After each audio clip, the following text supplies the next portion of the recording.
நானா சிவாஜியா?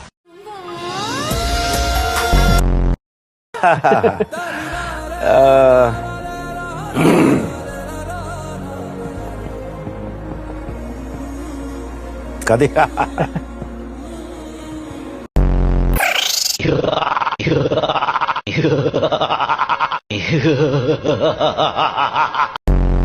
துறையில இருந்து ஒரு அரசியலுக்கு வந்திருக்காரு நடிகர் விஜய். மாநாடு நடத்திருக்காரு, எப்படி பாக்குறீங்க சார்? மாநாடு டெஃபினட்டா மிகப்பெரிய வெற்றியா நடத்திருக்காரு. அவருக்கு என்னுடைய வாழ்த்து. சார், அதுல அவர் பேசின விஷயங்கள்லாம் கவனிச்சீங்களா? ரொம்ப ரொம்ப நன்றி. வாழ்த்துக்கள். எது நாகார்ஜுனவா? இது நாகார்ஜுனவா? இது நாகார்ஜுனவா?